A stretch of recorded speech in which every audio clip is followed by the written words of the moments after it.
여러분 안녕하십니까? 시골교회 출석하는 평신도 복음전도 사역자입니다. 오늘은 예수님께서 마태복음 24장의 세상 심판 시나리오에 대해서 예수님께서 직접 말씀하신 것에 대해서 여러분들과 함께 같이 조명을 해보고 같이 은혜받기를 원합니다.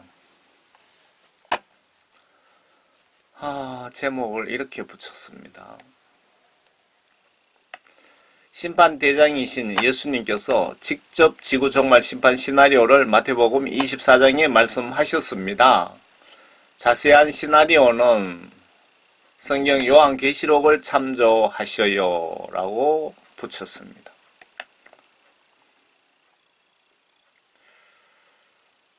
멀지 않아 이 세상을 심판하러 오실 예수 하나님이십니다.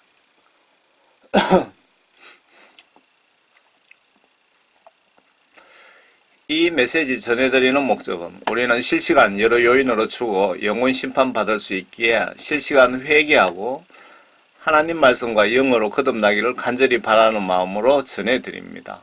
마태복음 24장입니다. 이 지구 심판에 대한 예수님이 제자들에게 설명을 하시고 계십니다. 자세한 시나리오는 요한계시록을 꼭 좀 보세요. 보셔도 잘 이해가 안 되시면 제 블로그에 설명해서 올린 링크를 아래 댓글창에 링크 걸겠으니 꼭 클릭하셔서 보시길 바랍니다.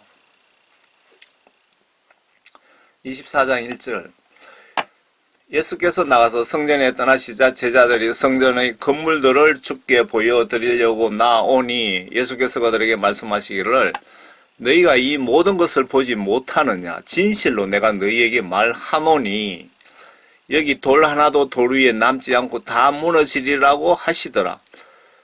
주께서 올리브산 위에 앉으셨을 때 제자들이 조용히 나와 말씀드리기를 언제 이런 일이 있겠으며 주께서 오실 표적과 세상의 끝의 표적이 어떤 것인지 우리에게 말씀하여 주소서라고 하니 지금 그 세상 끝의 표적에 대해서 내용이 계속 나옵니다.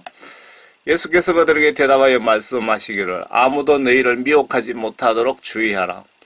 많은 사람이 내 이름으로 와서 내가 그리스도라고 말하며 많은 사람을 미혹하리라. 또 너희는 전쟁과 전쟁의 소문을 들을 것이라. 그러나 걱정하지 말라. 이는 이 모든 일들이 반드시 일어나야겠지만 아직 끝은 아니기 때문이라.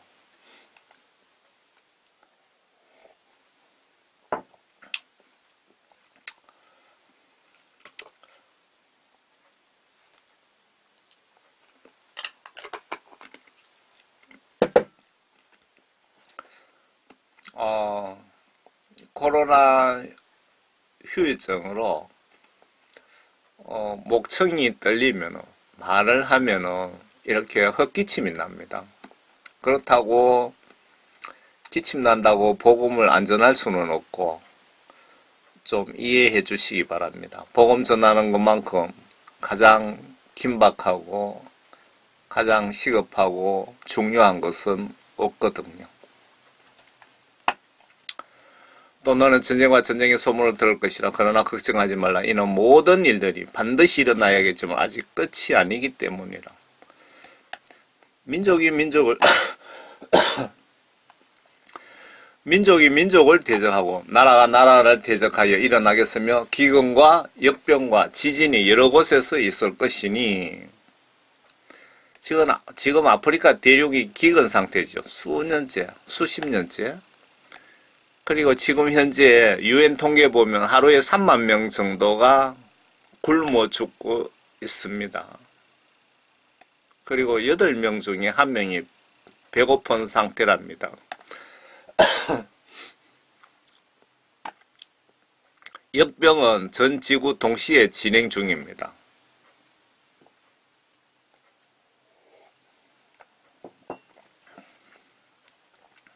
이 모든 것들이 고통의 시작이라. 고통이 이제 시작된 것 같습니다. 그때 사람들이 너희를 고난받도록 넘겨주며 죽이리라. 또 너희는 내 이름을 위하여 모든 민족에게 미움을 받으리라. 이때 되면은 기독교인들 박해가 심하리라. 이때가 되면은 지금 그 예수님은 그 계시록 7년 환란 그 시작부터 전체를 지금 말씀하시는 것 같습니다. 그때에는 많은 사람이 실족하게 될 것이며 서로 잡아서 넘겨주고 서로 미워하겠으며 또 많은 거짓 선지자가 일어나 많은 사람을 미혹하리라. 불법이 성행함으로 많은 사람의 사랑이 식어지리라. 그러나 끝까지 견디는 자는 구원을 받으리라. 여러분들 환란이 아무리 심하게 온다 하더라도 여러분 끝까지 견디는 자만이 구원을 받는답니다. 끝까지 견디는 자. 이 환란을 여러분들 통과해야 됩니다. 통과하려면 성령을 받아야 돼요. 성령님의 역할에 대해서 아시죠? 성령을 받으셔야 하나님으로부터, 예수님으로부터 도움을 받을 수 있고 실시간 지위를 받을 수가 있습니다. 이 왕국복음이 모든 민족에게 전거되기 위하여 온 세상에 전파되리니 그런 후에야 끝이 오리라. 여기서부터 한번 좀 봅시다. 계시록의 두 증인 사역을 지금 이야기하고 있습니다. 이 부분이. 이 왕국복음에 대하여 아래 요한계시록에 자세히 기록되어 있는데 두 증인으로 나오는데 두 명의 증인이 누굴까요?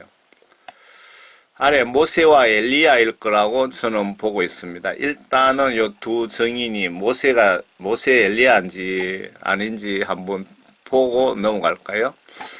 마태복음 17장입니다. 엿새 후에 예수께서 베드로와 야고보의 형제 요한을 데리고 따로 떨어져 있는 높은 산으로 올라가시어 그들 앞에서 변형되시어 그의 얼굴은 해처럼 빛나고 그의 옷은 빛처럼 휘어지더라. 그런데 보라, 모세와 엘리야가 그들에게 나타났어 주와 함께 이야기하더라. 아니, 죽은 모세와 엘리야가 예수님 그 십자가 못 박히기 전에 두 사람이 내려왔다고 분명히 기록되어 있잖아요. 그러니까 예수님이 죽은 모세와 엘리야를 불러 내려서 무슨 협의를 하신 것 같아요. 그러자 베드로가 눈으로 똑똑히 보고 기록한 거죠. 예수께 대답하여 말씀드리기를 주여 우리가 여기 있는 것이 좋사오니 주께서 원하시면 여기에 장막 세 썰짓되 하나는 주를 위하여 하나는 모세를 위하여 하나는 엘리야를 위하여 짓겠나이다 라고 하더라.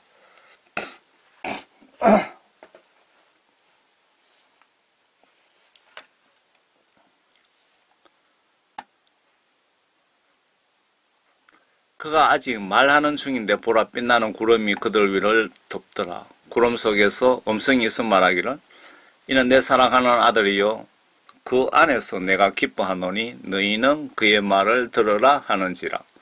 제자들이 듣고 얼굴을 땅에 대고 심히 두려워하니 이 장면을 베드로, 야고보 형제 요한 세 명이 예수님과 모세와 엘리야가 같이 무슨 협의하는 것을 내용은 못 들었어도 분명히 봤다는 겁니다. 자, 다시 계시록 예수님께서 14절에 이 왕국 복음이 모든 민족에게 전거되기 위하여 온 세상에 전파되리니 그런 후에야 끝이 오리라. 이 복음이 다 전 세상에 온 세상에 예수님께서 세상 심판하기 전에 마지막으로 한 번 더 기회를 주시는 겁니다. 예수님 정말 그 사랑의 예수님이시네요. 마지막으로 한 번 더 기회를 주고 이때도 예수님 믿고 구원받지 못하면 저는 지옥 불못에 들어가야 됩니다. 그래서 요 왕국 복음에 대해서 요한계시록의 11장 3절에 자세하게 기록이 되어 있습니다. 한번 봅시다. 내가 나의 두 성인에게 권세를 주리니 그러면 그들이 굵은 베옷을 입고 1260일을 예언하리라. 1260일을 계산하면은 42개월이고 3년 5개월입니다. 요 3년 5개월 끝나면은 예수님 재림이 있다 그 뜻입니다. 보세요. 이 왕국 복음이 모든 민족에게 증거되기 위하여 온 세상에 전파되리니 그런 후에야 끝이 오리라. 이때 예수님이 세상 심판하러 오신다는 겁니다. 이때 휴거가 있다 그 뜻입니다. 3년 5개월입니다. 이게. 그러니까 지금 선교 사역하는 이게 말고 환란에 접어들어서 3년 5개월 동안 마지막 복음 전도 사역입니다. 이게. 이들은 땅에 하나님 앞에 서 있는 두 올리브 나무이며 두 촛대니라. 누구든지 그들을 해치려고 하면 그들의 입에서 불이 나와 그들의 원수를 삼키리니 누구든지 그들을 해치려고 하면 반드시 이와 같이 죽게 되리라. 그 두 증인, 그러니까 모세와 엘리야라고 보고 이분들에게 엄청난 이런 권세를 부여를 하는 겁니다. 복음 전하기 위해서. 이들에게는 하늘을 닫는 권세가 있어 그들이 예언하는 날 동안 비를 오지 못하게 하고 물을 피로 변하게 하는 권세도 있어 원하는 때면 언제든지 온갖 재앙으로 땅을 치리라. 요 6절 말씀 보시면 모세와 엘리야일 확률이 상당히 높죠. 그들이 예언하는 날 동안 비를 오지 못하게 하고 그러면 누가 생각납니까? 엘리야. 그리고 물을 피로 변하게 하는 권세 하면은 모세가 출애굽할 때 10가지 그 이집트에서 재앙을 집행을 했죠. 그러면 모세와 엘리야 두 사람이라고 저는 보고 있습니다. 또 그들이 자기들의 증거를 끝마칠 즈음 끝없이 깊은 구렁에서 올라오는 짐승이 그들과 전쟁을 하여 그들을 이기고 죽이리라. 모세와 엘리야가 42개월 끝날 즈음 해서 깊은 구렁에서 올라오는 짐승이 그들과 전쟁을 하여 그들을 이기고 죽이리라. 모세와 엘리야가 이들 짐승인데 죽는다 이겁니다. 그리하여 그들의 죽을 몸들이 큰 도성 길거리에 놓이리니 그것을 영적으로 소돔과 이집트라고 부르며 우리 주께서 십자가에 못 박힌 곳이라. 영적으로 소돔과 이집트라고 부르며 저는 이것은 모르겠는데 힌트가 여기서 주께서 십자가에 못 박힌 곳이라 그러면 이스라엘 예루살렘 길거리에 두 사람이 죽어서 드러누워 있다 그 뜻이거든요. 또 백성들과 족속들과 언어들과 민족들 중에서 온 사람들이 그들의 죽은 몸들을 사흘 반 동안 구경하며 그 죽은 몸들을 무덤에 장사하는 것을 허락하지 아니하리라. 땅에 사는 자들은 그들로 인하여 즐거워하고 또 기뻐하며 서로 선물을 보내리니 이는 두 선지자가 땅에 사는 자들에게 괴롭게 하였기 때문이라. 모세와 엘리야가 예루살렘 길거리에서 죽어 3일 동안 장사하지 못하게 길거리에 놔두고 전 세계에 TV를 통해서 방송되니까 두 사람 죽은 것을 구경하러 왔다. 너무 기뻐서 두 사람 죽은 거에 대해 갖고 너무 기뻐서 서로 선물을 주고받았다. 무슨 얘기입니까? 모세와 엘리야가 예수를 강압적으로 믿게끔 강력하게 이 사람들을 좀 힘들게 했다, 그런 뜻이네요. 사흘 반 후에 하나님께로부터 온 그 생명의 영이 그들에게로 들어가니 그들이 자기 발로 서더라. 모세와 엘리야가 하늘에서 내려온 생명의 영이 들어가니까 죽은 사람이 뻘떡 일어서더랍니다. 그러자 그들을 바라보던 자들에게 큰 두려움이 임하더라. 아이고, 또 죽었네. 그 생각하겠죠. 모세와 엘리야가 죽어서 기분 좋았는데 강제로 예수 믿으라고 괴롭히지도 안 했는데 다시 살아나니까 이 사람들이 그냥 기절하겠죠.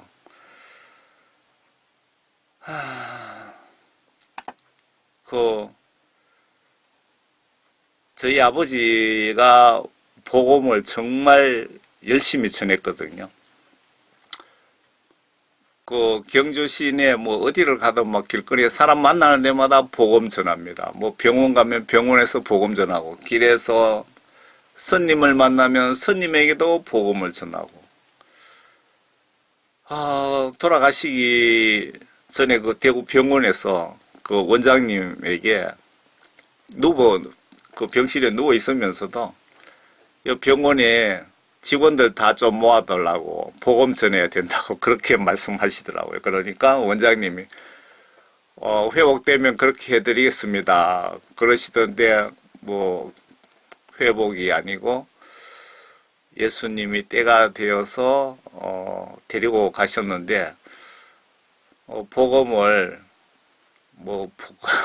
눈치코치 보지 않습니다. 부끄러움도 없고 관공서든 은행이든 어디 볼일 보러 가는 데마다 복음을 전합니다. 제가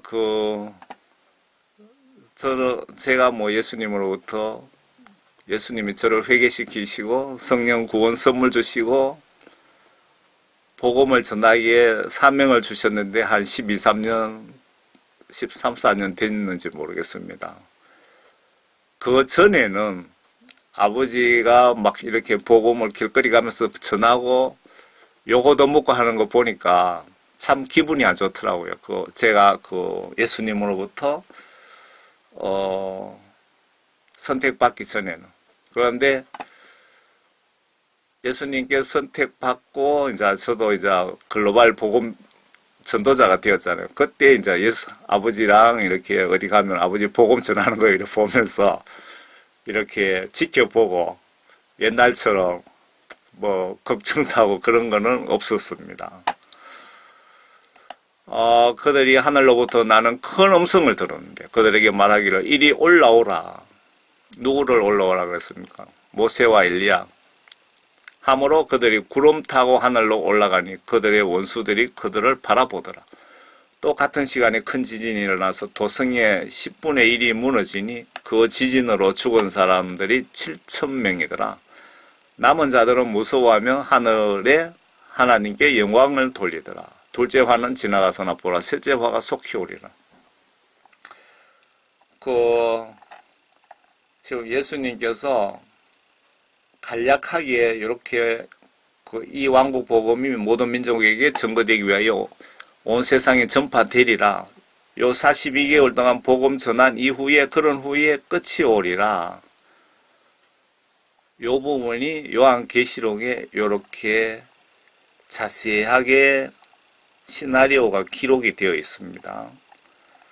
그리고 그 두 증인이 누구냐 하면은 마태복음 17장에 모세와 엘리야 예수님께서 불러 내리신 것, 요게 머릿속에 떠오르면서 이 두 사람일 거라고 저는 생각하고 있습니다. 그리고 다시 마태복음 24장 15절로 들어갑니다. 그러므로 너희가 선지자 다니엘을 통하여 말씀하신 멸망에 가정한 것이 거룩한 곳에 선 것을 보리니 읽는 자는 깨달아라.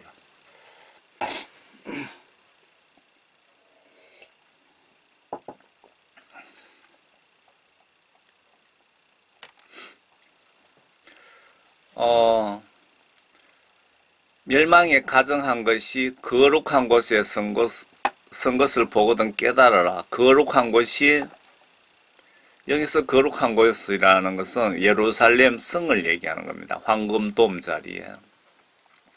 이 황금돔 자리에 저는 이 황금돔 자리를 뜯어내고 솔로몬 제3성전이 이 자리에 들어서는 것을 예수님이 멸망에 가정한 것, 이 더러운 것들이 이 자리에 서거들랑 읽는 자는 깨달으라. 뭐라고 했으면 그 다음에 그때 유대에 있는 자들은 산들로 도망하라. 지붕 위에 있는 사람은 집 안에 있는 물건을 가지러 내려가지도 말라. 이 멸망에 가정한 솔로몬 제3성전이 예루살렘 성에 들어서면은 이때부터 환란이 본격적으로 시작이 된다. 그 뜻인 것 같죠. 한번 봅시다. 그 예루살렘 황금동 그 자리에 솔로몬 제3성전 건립을 예수님이 가정하다고 표현을 하심에 고민을 좀 해보세요. 계시록 11장에 여기 이 부분에 대해서 기록이 나와 있습니다. 또 내게 지팡이 같은 갈대를 주며 그 천사가 서서 말하기를 일어나서 하나님의 성전과 제단과 그 안에 경배하는 자들을 청량하라. 그러나 성전 밖에 있는 뜰은 남겨두고 청량하지 말라. 이는 그것을 이방인들에게 주었으며 그들이 42달 동안 그 거룩한 도성을 발날에 짓밟을 것이기 때문이라. 거룩한 도성을 이방인들이 발로 짓밟아 버린답니다. 다시 본문 16절로 들어갔을 때 멸망에 가정한 것이 거룩한 곳에 선 것을 보리니 읽는 자는 깨달으라. 그때에 유대에 있는 자들은 산들로 도망하라. 지붕 위에 있는 사람은 집 안에 있는 물건을 가지러 내려가지 말고 들에 있는 사람은 자기 옷을 가지러 돌아가지 말라. 그 날들에는 아이 뵌 자들과 젖먹이는 자들에게 화가 있으리라.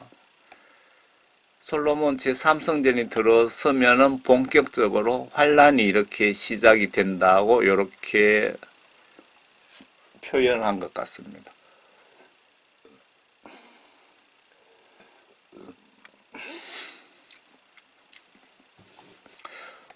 솔로몬 3성전 건립과 동시에 7년 환란 중에 3년 반 나팔 재앙이 시작이 된다는 뜻으로 보여집니다. 환란 전 휴거는 없기에 도망가라고 표현하고 있다고 보여집니다. 20절 너희는 피난하는 일이 겨울이나 안식일에 일어나지 않다. 너희는 피난하는 일이 겨울에나 안식일에 일어나지 않도록 기도하라. 환란도 기도하면 성의를 보고 좀 봐줄 수도 있다고 예수님이 말씀하시는 것 같습니다. 이는 그때 대환란이 있으리니 그와 같은 것은 세상이 시작된 이후로 지금까지 없었고 또 결코 없을 것이기 때문이라. 여기 나팔재앙 특징이 이 환란 특징이 이 대환란이라고 기록되어 있는 이 특징이 그 요한계시록에 보면 나팔재앙입니다. 그 3분의 1만 멸망 발생하는데 3차 핵전쟁도 이 기간 안에 시나리오에 들어있고 지구 인구 3분의 1이 사망한다고 기록 중입니다. 세계 인구가 3분의 1이 죽으니까 대환란은 대환란입니다. 그런데 예수님 재림 이후 후반기 3년 반 대환란이 또 있거든요. 그때는 나머지 인구 3분의 2가 다 전멸합니다.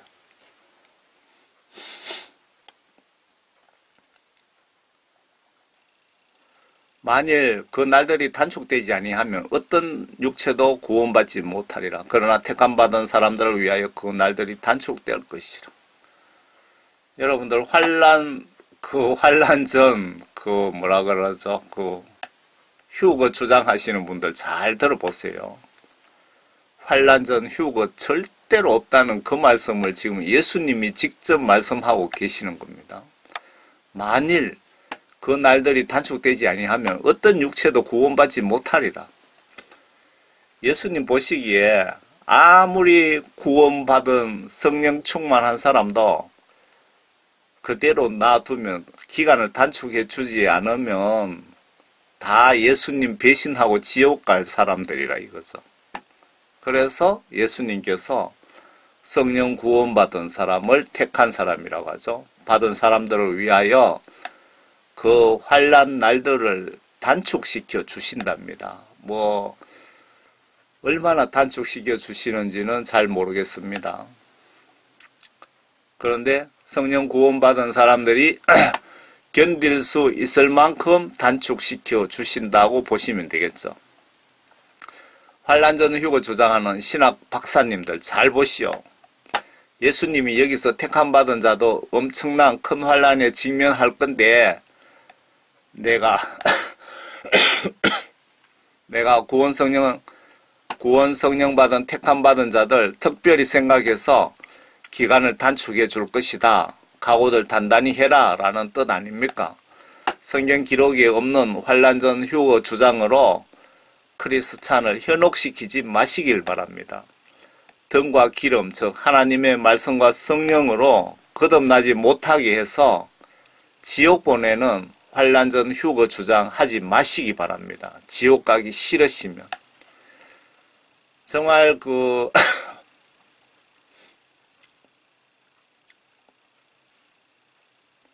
기침 나는데 뭐가 약이죠? 이거.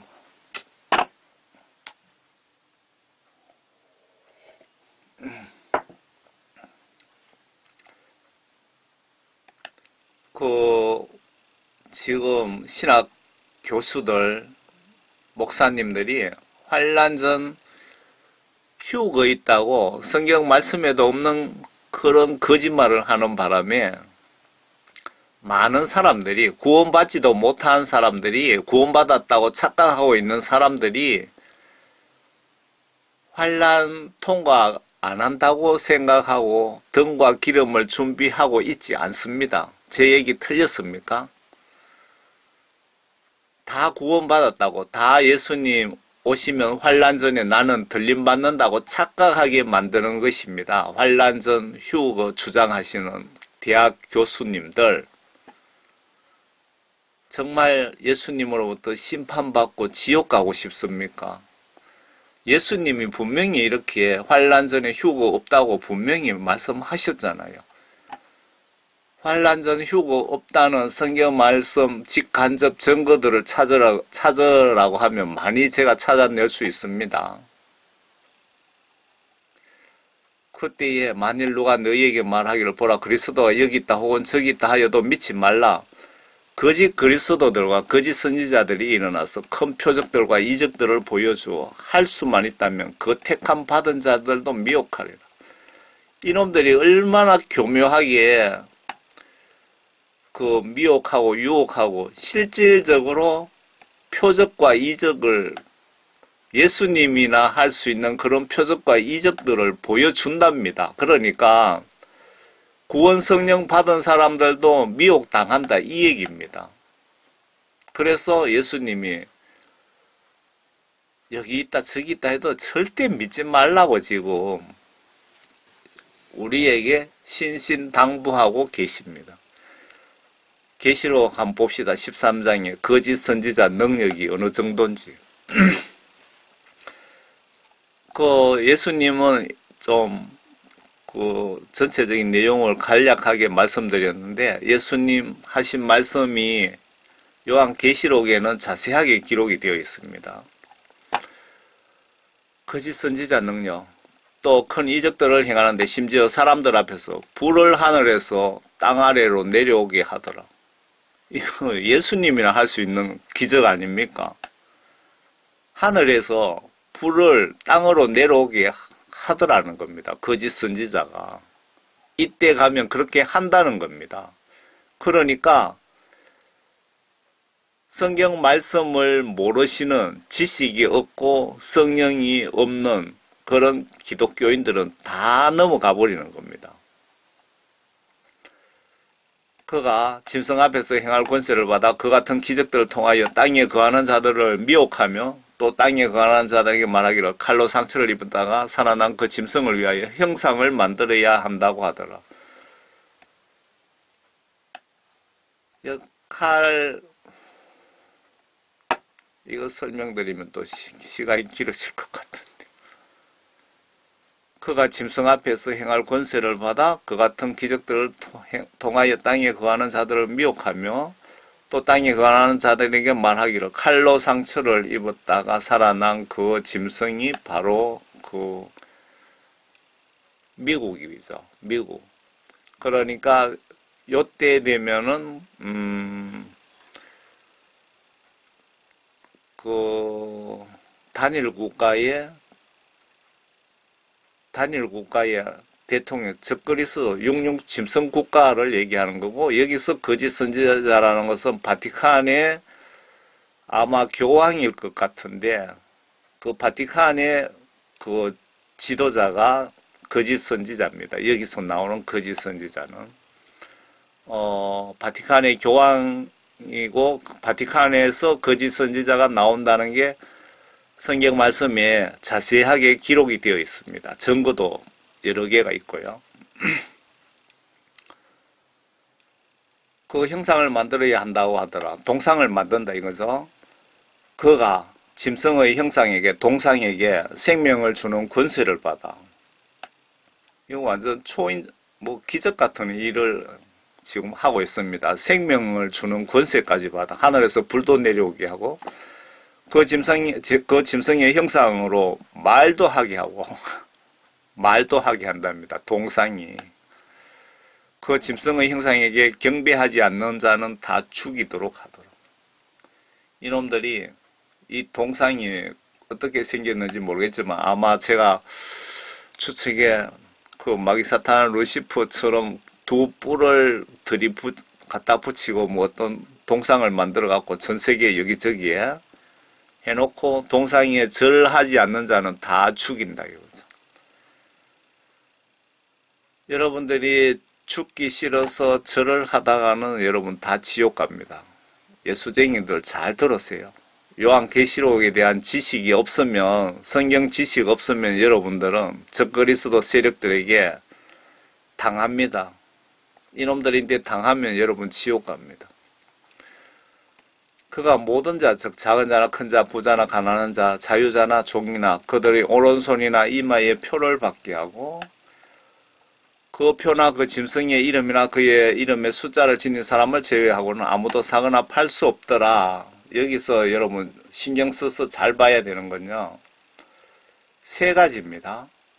표나 그 짐승의 이름이나 그 이름의 숫자는 뭐 666인 것 같은데, 이 표는 RFID 그 디지털 칩입니다. 그리고 그 짐승의 이름이나 하는데 이 이름은 제가 지금 모르겠어요. 아직까지. 그의 숫자, 그 이름의 숫자를 지닌 사람을 제외하고는 아무도 사거나 팔 수 없게 되더라. 그러니까 여러분들은 이 세 가지 중에 한 가지라도 여러분 표를 오른손이나 이마에 받으시면 절대 안 됩니다. 문신을 입히든 주사기로 디지털 칩을 집으였든 무엇이든 하시면 안 됩니다. 지혜가 여기에 있으니 지각이 있는 자는 그 짐승의 숫자를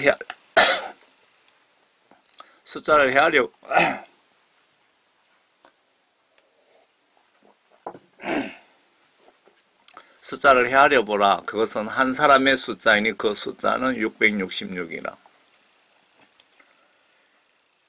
이 표는 이미 나와 있습니다. 오래됐습니다. 미국의 오바마 대통령 때 오바마 케어라고 여러분 들어보셨습니까?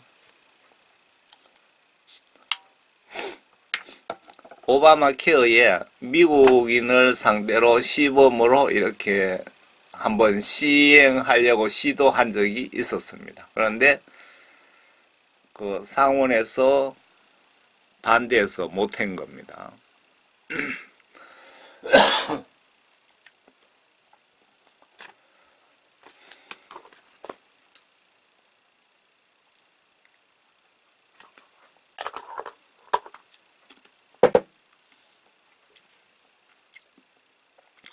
다시 본문으로 25절로 들어가 보겠습니다. 보라, 내가 미리 너희에게 말하노라. 그러므로 그들이 너희에게 말하기를, 보라, 그가 광야에 있다 하여도 나가지 말고, 보라, 골방에 있다 하여도 믿지 말라. 마치 번개가 동편에 치면 서편에 비치는 것 같이 인자에 오는 것도 그러하리라. 어디든지 시체가 있는 곳에는 독수리들이 함께 모이리라. 그 날들의 환란 후에 해가 적시 어두워지고 달이 그 빛을 내지 아니하며 별들이 하늘에서 떨어지고 또 하늘들의 권능들이 흔들릴 것이라.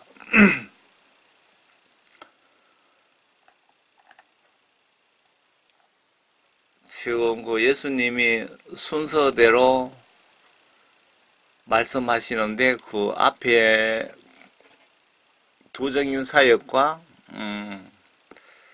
삼성전 들어서는 부분은 그 순서가 계시록과 맞지가 않는데 그 부분은 뭐 그렇게 중요한 것은 아니니까 일단 넘어갑시다. 그런데 예수님께서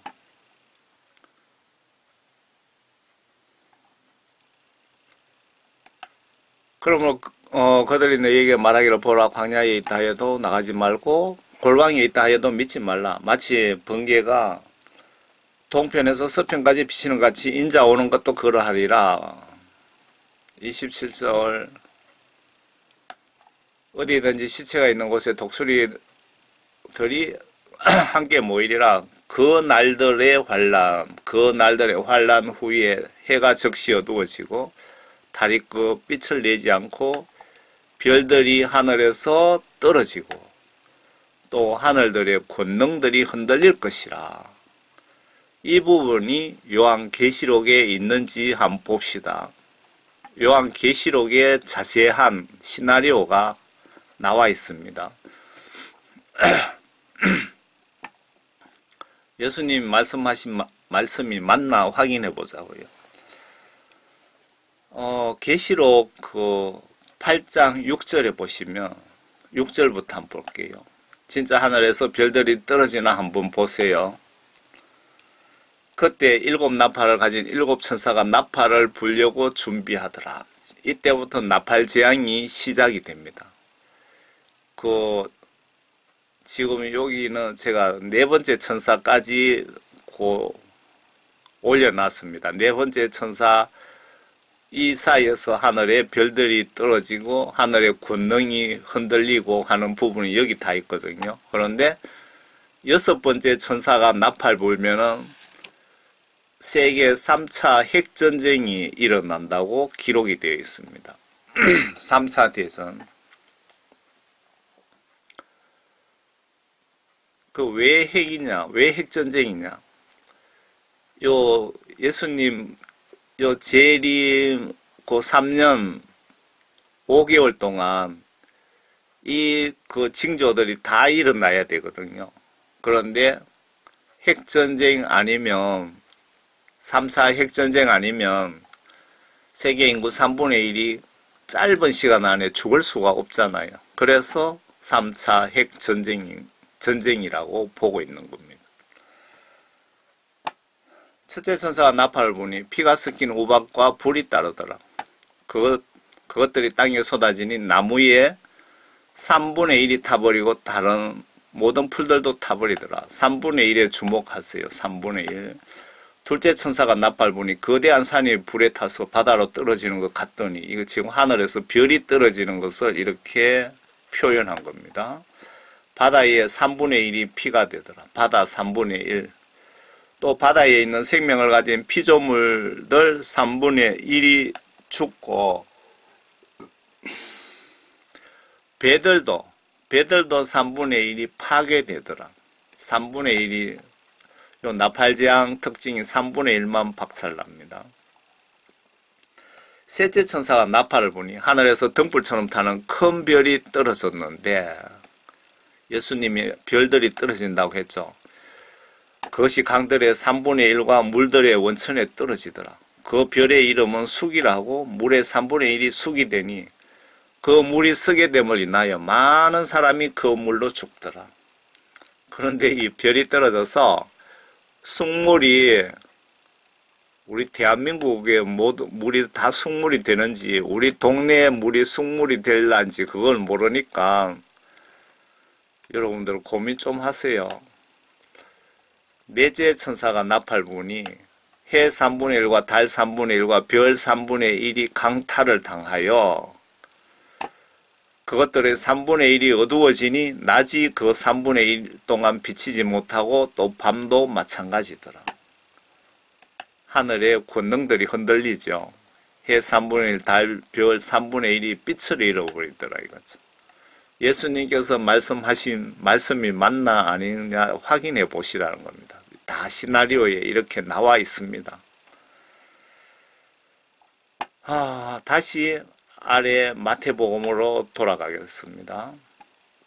별들이 떨어지고 이런 징조가 지난 후에 하늘에 보시면 예수님이 흰 구름 위에 계시는 것을 볼 수 있다는 뜻이며 이때 비로소 휴거가 있다는 뜻입니다. 환란전 휴거 주장하시는 분들 성경 말씀을 좀 잘 신경 써서 보시면은 초등학교 1학년도 다 알 수 있습니다.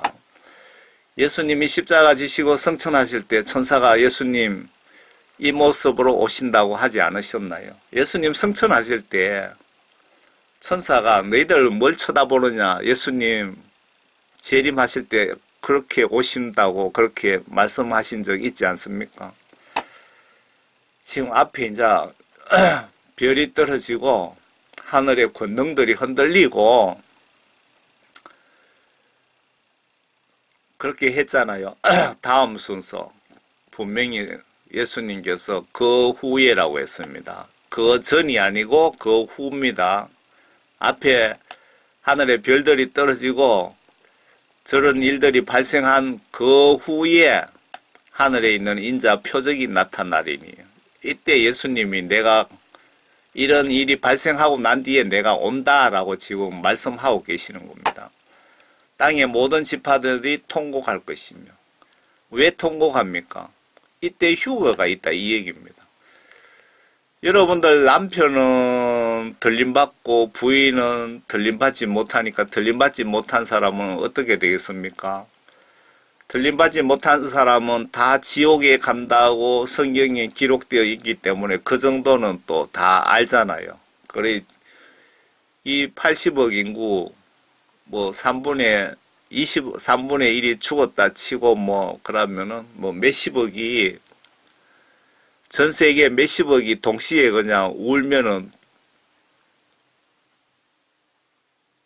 지구가 눈물로 떠내려가 버릴 것 같습니다. 통곡할 것이며 또 그들은 인자가 권세와 큰 영광으로 하늘에 구름 타고 오는 것을 보리라. 예수님이 내가 올 때 큰 권세와 천사들을 동원해서 전 세계 구석구석이 나팔을 불면서 대단한 어떤 권세와 큰 영광으로 어떤 밝은 큰 빛으로 하늘에 구름 타고 오는 것을 전 세계 모든 사람이 한날 한시에 동시에 다 볼 수 있다 이 얘기입니다. 시차하고 상관없이 예수님이 직접 이렇게 말씀하고 계시는 겁니다. 이 성경 말씀을 의심하지 않고 믿는 것이 믿음입니다. 지금 이 말씀은 문자 그대로 믿어야 되는 겁니다. 어떤 예화 설교도 아니고 상징적으로 표현한 것도 아닙니다.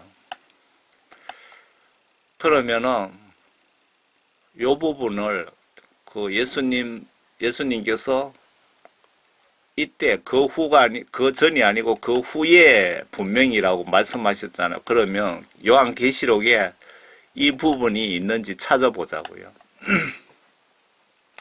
계시록 14장 14절에 요 14장 요 앞에 바로 앞에는 어떤 일들이 벌어지느냐 하면요.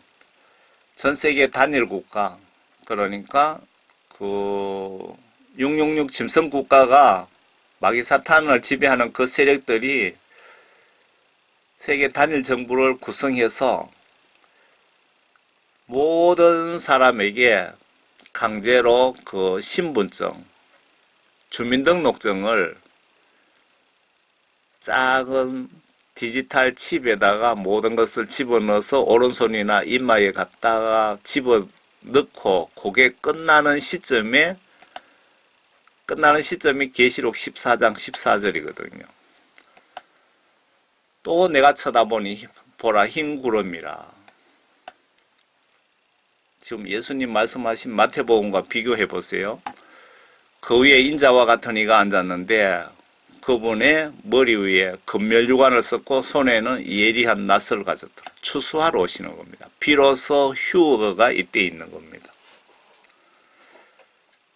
그때 다른 천사가 성전에서 나와 구름 위에 앉으신 그분께 큰 음성으로 부르짖기를 주여 낫을 대어 곡식을 거두소서. 주께서 거두실 때가 되었으니 이는 땅의 곡식이 익었음이니이다 라고 하더라.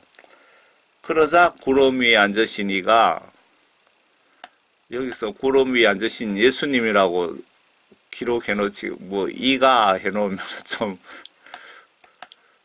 성경 모르시는 분들은 좀 이해하기 힘들 수도 있습니다.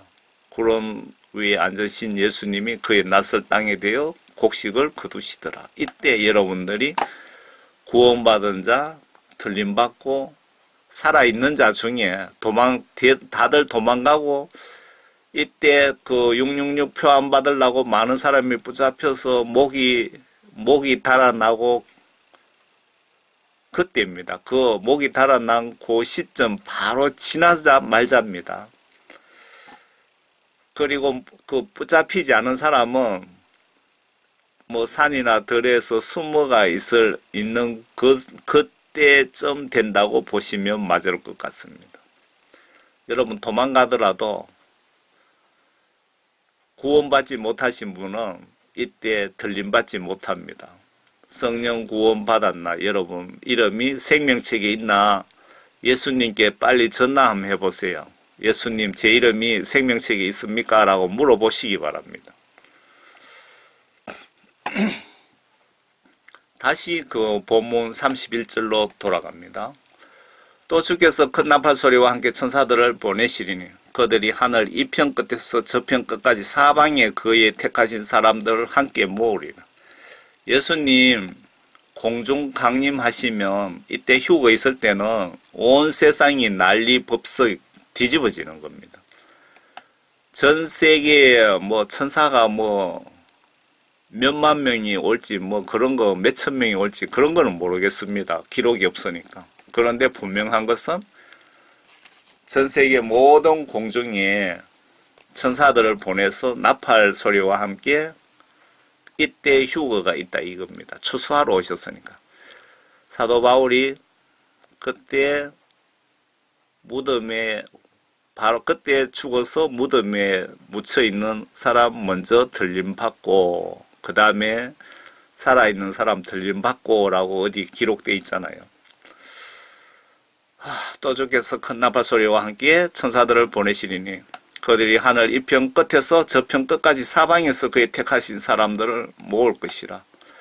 무화과 나무 비유를 배우라. 그 가지가 유연해지고 잎이 나오면 여름이 가까운 줄 너희가 아나니 이와 같이 너희도 이 모든 것을 보면 그 일이 가까이 문 앞에 온 줄을 알라.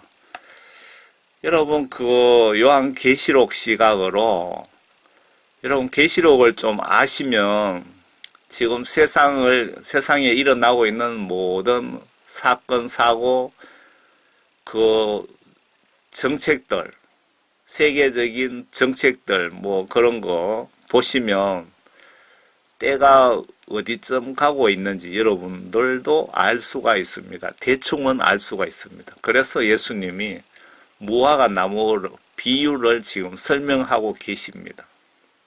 그런데 여러분 성경 말씀 보지도 않고 요한계시록도 보지도 이해도 못한다면 무화과 나무 비유를 봐도 알 수가 없는 겁니다. 그리고 성령을 받으셔야 돼요. 회개하고 예수님으로부터 성령 구원을 선물로 받으셔야 성경 말씀을 보시면 그 뜻을 알 수가 있습니다. 그렇지 않으면 성경 뜻을 알 수가 없습니다. 진실로 내가 너희에게 말하노니 이 세대가 지나가기 전에 이 모든 일들이 이루어지리라. 하늘과 땅은 없어져도 내 말은 결코 없어지지 아니하리라. 아멘. 여러분들도 믿죠? 그러나 그 날과 시간에 관해서는 아무도 모르나니 심지어는 하늘의 천사들도 모르고 오직 나의 아버지만 아시느니라. 예수님이 우주 만물 창조하셨고 이 땅에 하나님 아들 신분으로 오셨잖아요. 예수님께서 나의 아버지만 아신다 그랬지만 사실은 예수님이 아버지십니다. 그러나 노아의 날들과 같이 인자에 오는 것도 그러하리라.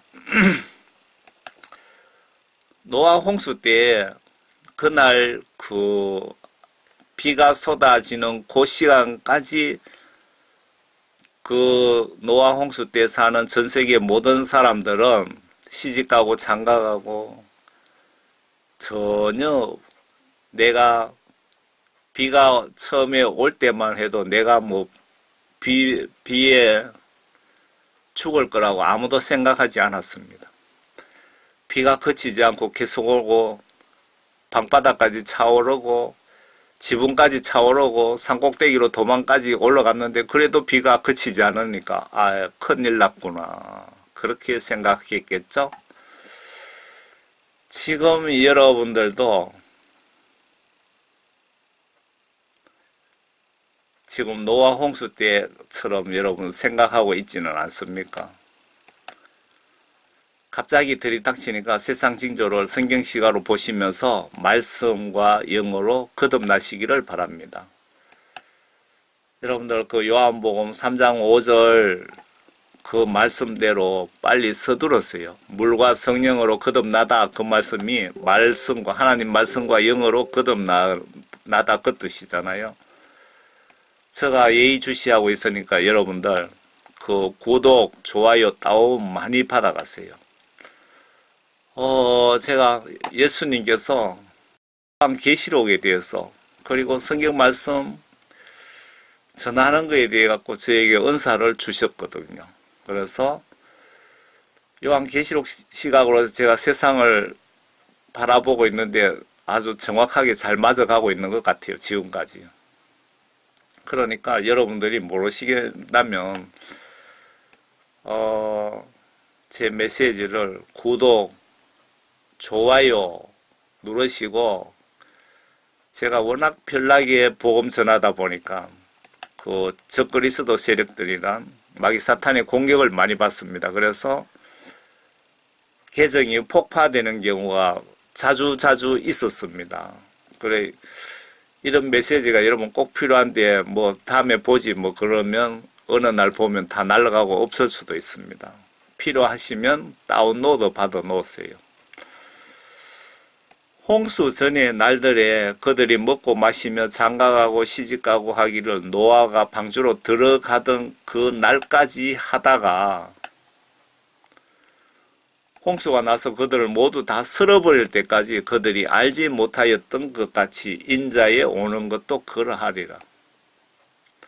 예수님 세상 재림 심판하러 오실 때도 환란이 어느 날 갑자기 들이닥칠 것이다 그 얘기입니다. 지금 목사님들조차도 무화과 이 비유를 깨닫지 못하고 태평인 거 보면 정말 답답합니다. 저는 정말 답답해요. 그때 두 사람이 밭에 있는데 한 사람은 데려가게 되고 한 사람은 남게 되리라. 두 여인이 맷돌을 갈고 있다가 한 사람은 데려가게 되고 한 사람은 남게 되리라. 이렇게 예수님이 자세하게 설명해줘도 한쪽 귀로 듣고 흘려버리고 이 말씀 무시하다가 여러분들 다 지옥 갑니다. 다.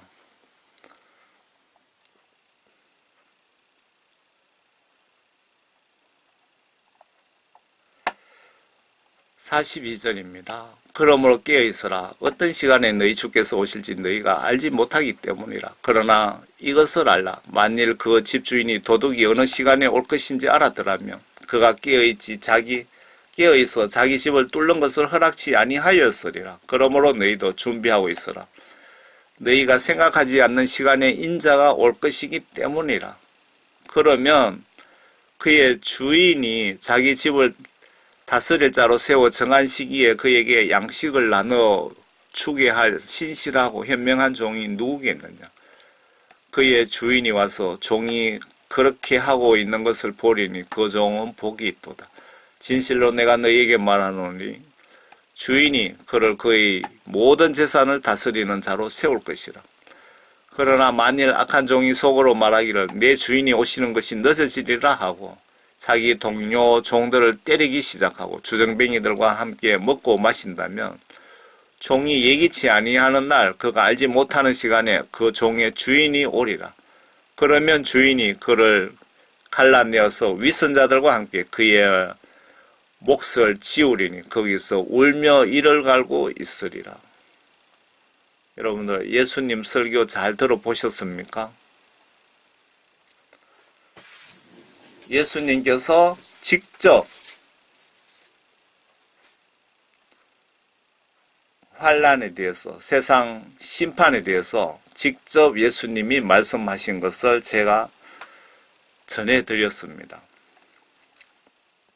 신랑 되신 예수께서 다시 오실 때 밝은 등불 들고 나갈 준비 됐느냐? 여러분 준비되셨습니까? 여러분 이렇게 항상 준비를 하셔야 되는 것이 내가 오늘 밤에 죽을 수도 있기 때문에 항상 여러분들은 그 성령 받고 성경 말씀으로 거듭나셔야 되는 이유입니다. 위에 불못에 들어가지 않으려면 회개하여 예수님께 죄사함 받고 성령 구원 선물 받고 성경 지시대로 행동으로 순종하는 자가 물과 성령으로 거듭난 자이며 기름과 등을 준비한 신부가 아닐까요? 다시 말씀드리겠습니다. 회개하여 예수님께 죄사함 받고 성령 구원 선물 받고 성경 지시대로 행동으로 순종하는 자가 물과 성령으로 거듭난 자이며 여기서 말하는 기름과 등을 준비한 신부가 아닐까요? 저와 여러분들이 이때까지 살지 오늘 밤 죽을지 모르니까 기독교인은 항상 실시간 죽음에 대한 영적 대비, 내 영혼 심판받을 준비를 항상 하셔야 됩니다. 지금 지옥에 가 있는 수많은 기독교인들이 이런 준비를 무시하다가 갑자기 죽는 바람에 모두 지옥에 간 케이스가 많을 것 같습니다. 하나님이신 예수님께 여러분 혹시 구원 받으셨습니까? 만약에 오늘 밤에 임종한다면 천국에 100% 가실 자신이 있으십니까? 구원 성령 받은 증거들이 있습니까? 예수님이 왜 나에게 이 메시지를 보게 하셨을까요? 영적으로 고민 좀 해보세요. 여러분들 시간 나시면 www.jhdh.org 가시면은 제가 복음 전도 사역에 필요한 자료들을 좀 많이 올려놨으니까 한번 보시기 바랍니다. 여러분들 예수님 안에서 항상 건강하시고 정말 예수님을 성경 말씀대로 똑바로 믿고 모두 성령 구원 선물 받으셔서 천국에서 꼭 좀 만나 뵙고 싶습니다. 여러분들 꼭 천국에서 만납시다. 감사합니다. 항상 건강하세요.